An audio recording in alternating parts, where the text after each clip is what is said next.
Assalamualaikum warahmatullahi wabarakatuh. Perkenalkan, nama saya Siti Hopipa dengan NIM 231340099 dari jurusan Bimbingan dan Konseling Islam kelas 6C. Jadi di sini saya akan membuat learning journal kelima pada pertemuan kelima juga, yang membahas tentang syarat public speaking, faktor pendukung dan faktor penghambat pada mata kuliah public speaking yang diampu oleh Pak Adi. Nah, jadi pada pertemuan kemarin itu kita membahas tentang syarat public speaking. Apa sih syarat public speaking? Apa aja syarat-syarat public speaking? Jadi syarat public speaking itu ada menguasai materi, percaya diri, kemampuan komunikasi, terus memahami audiens, terus ada bahasa tubuh dan persiapan yang matang. Nah, jadi apa sih menguasai materi? Jadi pembicara harus paham isi yang disampaikan supaya tidak ragu-ragu. Nah, jadi sebelum kita menyampaikan kepada orang lain atau kayak kita maju ke depan, kita sudah mempersiapkan materinya nih, sudah menguasai materi yang akan kita sampaikan kepada audiens terlebih dahulu. Jadi ketika kita sudah di depan di depan audiens, depan banyak orang, terus kita nggak ragu-ragu untuk menyampaikan suatu materi gitu. Jadi kita sudah memahami lah apa yang akan kita sampaikan pada hari ini gitu. Terus percaya diri biar penyampaian terlihat meyakinkan dan tidak gugup. Nah, percaya diri itu juga penting teman-teman. Kenapa? Karena percaya diri itu salah satu syarat penting banget dari public speaking ini. Karena kalau nggak percaya diri, kita nggak bakal bisa berdiri di depan banyak orang, di depan banyak audiens gitu tuh. Dan kayak kalau nggak percaya diri, pasti kitanya nanti gugup di depan orang-orang banyak. Terus juga kayak kurang lah dalam menyampaikan materinya, juga pasti kayak kita kurang yakin gitu, kurang gimana ya teman-teman, kurang menjelaskan yang secara detail, secara spesifiknya kepada mereka gitu.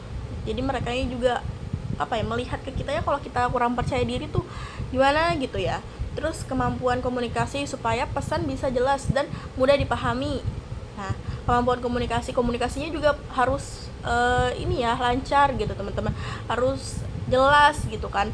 Jadi kita bisa menyampaikan pesan yang mau kita sampaikan atau materi yang mau kita sampaikan itu lebih jelas gitu, atau kayak mudah dipahami. Jadi kayak kalau kita paham, mengerti arti komunikasi yang jelas dan mudah dipahami, itu nanti ke audiensnya juga nyambung teman-teman gitu. Terus memahami audiens. Nah tuh kayak kita juga harus paham nih audiensnya agar gaya bicara sesuai dengan siapa yang mendengar. Jadi kita harus paham audiens kita tuh hari ini siapa, terus kayak dia bagaimana, dan kayak kita tuh harus bagaimana menyampaikannya, gimana harus menyampaikan biar si audiens ini nggak bosen atau kayak mungkin langsung paham kan. Di audiens juga kan banyak orang tuh beda-beda ya teman-teman karakternya. Jadi kayak kita tuh harus paham juga. Jadi semua yang kita sampaikan tuh paham juga nih semua audiensnya gitu. Terus bahasa tubuh, gerakan tubuh membantu memperjelas pesan dan menarik perhatian. Jadi kayak bahasa tubuh juga penting. Kenapa? Karena kayak kalau kita diem kaku aja di depan tuh kayak gimana gitu, patung berbicara kan enggak ya teman-teman. Jadi kita juga harus mainin tangan, atau kayak kita mulai jalan ke kanan ke kiri, terus kontak matanya juga main teman-teman gitu. Terus yang terakhir ada persiapan matang. Latihan dan persiapan bikin penyampaian lebih lancar. Jadi benar-benar kita udah nyiapin semua nih sebelum kita maju, kita udah mempersiapkan semuanya. Biar apa? Biar kita tuh udah siap banget loh, udah matang banget di panggung nanti. Nah gitu teman-teman. Terus ada faktor pendukungnya. Apa aja sih faktor pendukungnya? Yang pertama ada latihan konsisten. Nah jadi salah satu faktor pendukung tuh kayak pendukung kita buat maju tuh yaitu latihannya konsisten. Harus konsisten teman-teman. Semakin sering latihan semakin terbiasa. Jadi kayak kita tiap hari atau kayak dijadwalin sehari tuh berapa kali gitu latihan. Nah nanti kayak terbiasa, nanti ya udah gitu kan, udah biasa gitu kan kita ngobrol. Mungkin bedanya kalau kita latihan tuh ngobrolnya nggak di banyak orang, tapi nanti ketika kita maju, ketika kita di panggung itu bedanya di penontonnya aja sih, di audiensnya aja. Ketika kita latihan gak ada audiens, tapi nanti ketika kita udah di hari H-nya itu banyak audiens. Nah tapi itu balik lagi tadi ke syaratnya harus percaya diri gitu teman-teman. Terus ada media pendukung, seperti slide membantu menjelaskan materi. Jadi istilahnya PPT lah, jadi kita tuh ngomong bukan omong kosong, jadi ada gambarnya atau kayak ada penjelasan lainnya. Nah baru nanti kalau udah diliatin kan kayak kita juga mungkin audiensnya takutnya kalau kita langsung sampaikan terus audiensnya lupa atau kayak mungkin lagi nggak fokus gitu kan. Nah kalau ada media kan dia bisa lihat gitu tuh. Terus lingkungan pendukung membuat pembicara lebih nyaman. Nah lingkungannya juga harus mendukung ya teman-teman. Jadi kayak mungkin kita latihannya di tempat yang sepi atau kayak sunyi, atau enggak mungkin yang bisa membantu kita kalau misal ada teman kita, nah mungkin bisa aja dia membantu kita gitu tuh. Tapi kan setiap orang beda-beda ya, ada yang emang butuh bantuan buat kayak dinilai, atau kayak emang dia mau sendiri dulu terus ya udah gitu tuh, dia pengen sendiri dulu nanti baru dia minta penilaian ke orang lain gitu. Terus pengalaman sebelum bikin lebih siap. Jadi pengalaman juga, ini pengalamannya yang baik ya teman-teman, jadi faktor pendukung kan poinnya. Terus supaya pengalaman yang baik juga kayak masuk gitu ke pendukung, jadi kayak dia udah ngerasa ini kemarin juga biasa aja, kemarin juga gak apa-apa kok gitu tuh, fine aja. Nah itu jadi nanti kalau setelah kita maju lagi, nah itu udah biasa aja.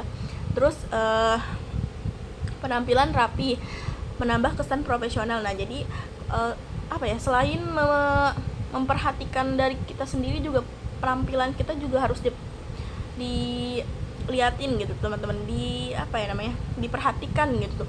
Penampilan juga harus rapi gitu. Selain kayak kita bisa ngomong, kita percaya diri, udah ini nih komunikasinya udah lancar, udah bagus, tapi ternyata pakaian kita nggak rapi, nah itu nanti bisa jadi penilaian juga. Nah itu teman-teman.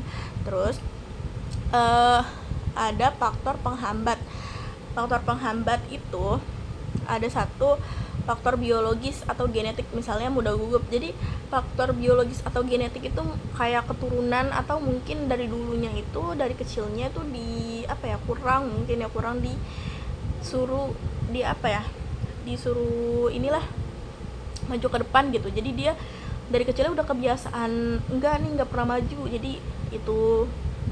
Terus pengalaman buruk. Nah kalau yang di penghambatnya ini pengalamannya buruk teman-teman. Kalau yang tadi pendukung itu pengalamannya bagus. Kalau yang di penghambat pengalamannya buruk, itu bisa menjadi trauma mungkin ya.